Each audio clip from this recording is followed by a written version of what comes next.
Thanks very much, and it's a great pleasure to be invited to respond to Stephanie's fascinating presentation, which I greatly enjoyed.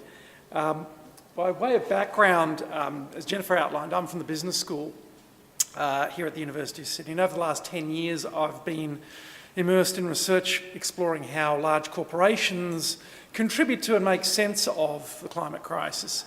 And I suppose the more general question we've been really concerned about, focused on, is why we're not acting with greater urgency to the existential threat that climate change poses. To paraphrase Elizabeth Colbert, why we're choosing in essence to destroy ourselves. With my colleague Daniel Nyberg, we've been exploring how managers and businesses and global capitalism more generally is enmeshed in this process we've characterised as creative self-destruction. And as Stephanie alluded early in her talk, that we're devoting our innovative capacities to trying to find ever more inventive ways to get at those fossil fuels, the Arctic and the deep water oil drilling, the tar sands processing, the gas fracking, the new mega coal mines. We brought this research together in our book, Climate Change, Capitalism and Corporations. That research, a lot of that research involved interviewing and observing managers at work in big global corporations, asking them about how they make sense of the climate crisis in terms of their work, but also as people with their families, with their communities, these sorts of things, and dealing with the evident contradictions of trying to be sustainable in a political economy of infinite growth and resource exploitation. So the first point I wanted to make, and in response here, I guess, and my brief was sort of focused very much around the climate fiction aspect here, and this echoes Stephanie's point about there being multiple fictional worlds, is that climate fiction, broadly defined, is in fact very much a part of the current mainstream political discussion of climate change. We look at the policy debates that we see rolling out in the news, and they are very much climate fictions. It's the ultimate fantasy and fiction to believe, as our political and corporate masters do, that human civilization will continue on progressing much as it has, as the ecosystems, the climate, the oceans literally collapse before us. So we are engaged in this sort of magical thinking. In fact, the dominant imaginaries and the political myths of our time are amongst the most advanced and entrenched fictions. They are the imaginaries of business as usual, corporate environmentalism, market mechanisms, ecosystem services, and of course geoengineering, which I forget who now termed, possibly in a rather cynical way, essentially sort of chemotherapy for a dying planet.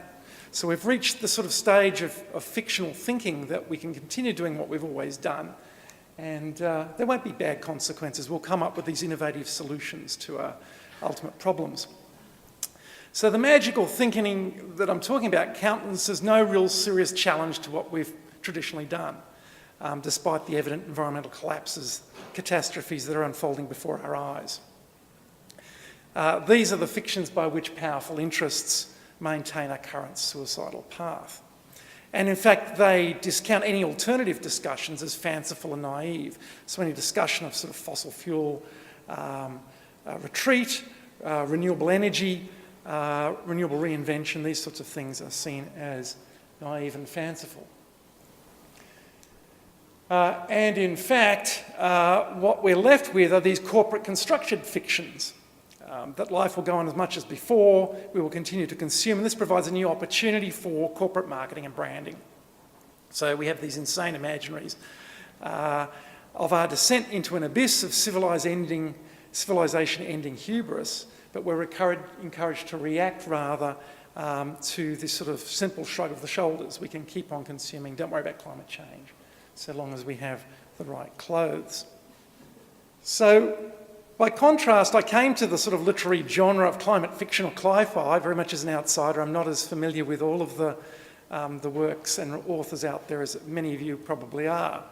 But I like the term serious fantasy that Stephanie termed, because I think that gets it, the flip side to the mainstream fantasies that we indulge with almost on a daily basis, the market solutions, these sorts of things. So my first introduction to Cli Fi was a neat little anthology that 350.org funded, I think, called I'm With the Bears. The reviews on this are fairly mixed when I look at Goodreads, but I loved this book, perhaps because of its novelty for me, and I got introduced to writers like T.C. Boyle. I already knew some Margaret Atwood, Kim Stanley Robinson, David Mitchell. And what was an eye-opener for me in starting to get into this Cli Fi sort of literature was that these tales were quite engrossing, they were harrowing, they were a lot of dystopia, a lot of personal tales, but they were full of emotion about how ordinary fictional people, were trying to adapt to a wholesale transformation of the physical world and the societies that they lived in. The societies essentially were in freefall, and the normal rules didn't carry any weight. They were a bit like the climate game that Stephanie was talking about, where you're sort of engaging with these harrowing, ghastly sorts of realities in almost a sort of mundane way. So it started to explore the limits of how to actually live in a very, very changed world. And for me, it wasn't much of a stretch from those novels to consider, you know, New Orleans, Hurricane Katrina, New York, Superstorm Sandy, the Philippines after Typhoon Haiyan, these catastrophic sort of extreme weather events that are now playing out, that climate change is here, it's a reality now. So how will society and how will humanity and how will communities deal with this? You can find a lot, I think, in these sorts of climate stories, which are the sort of the near future. You know, Margaret Atwood's Mad Adam trilogy, or Barbara Kingsolver's Flight Behaviour, which are sort of located in this near present and try to make sense of what this local personal response to climate change will be. So they allow us to sort of peer into the abyss and discuss the uncomfortable taboos of our near future. And that provided a much more sort of local and personal lens for me in trying to understand what's going on. These small stories are much more immediate and engaging, in contrast to the sterile, faux objectivity of climate change politics that we read about in our media daily. However, in reading into the Cli Fi, it also reminded me that the link back to our research, that when we were conducting the research, we were interviewing these managers, what was really resonating, what was far more powerful than the stories they told us about the policies and the practices and the strategies that they were introducing to make their companies more sustainable. Far more engaging were the stories they told us, the personal stories about how they engaged with what it meant, what climate change meant for themselves and their families and their communities. And that helped us unpack what was going on at a much more sort of personal level. So there were stories like this chap in the airline company who sort of said, look, I want to be able to leave a legacy, it doesn't matter how small. Maybe my kids' kids can still see the sun, can still see the birds flying. So these were stories from people in these quite contradictory spaces. They were obviously quite personally engaged with climate change, but they were trying to deal with these reactions in a highly contradictory space. Or in this case, stories about the future, imagined futures, their place in the present and how they saw their role in this space. So this chap in a food manufacturing company came out with this story. He talked about how there was a corporate get-together and they had to talk about how they were engaged with climate change and what it meant to them.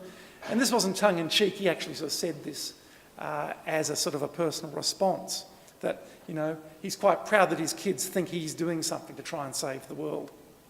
And that's what motivates him. In sort of responding to what does climate fiction bring, or what does climate fiction mean for my research, I think it's those personal local stories that are quite powerful, that really allow us to sort of try to make sense of the climate crisis, this fantastical sort of phenomenon that we're now living through. And in fact, you know, as we heard last week in the news, as much as half the Great Barrier Reef has probably died. This is an organism that's been alive for millions of years, and it's now dead as a result of climate change, or half dead as a result of climate change. We see the reports about sea level rise now accelerating, as the reports about the Antarctic ice shelves disintegrating. So that makes our individual existences seem almost paltry and irrelevant. So I think it's those small personal stories that we find perhaps in climate fiction or in talking to people in different situations about what this means personally for them. It allows us to reconnect in some way. And perhaps to point to something that I personally find quite difficult, how do we talk to our children and to our students about the most horrible of taboos, our blighted future, in a climate change world.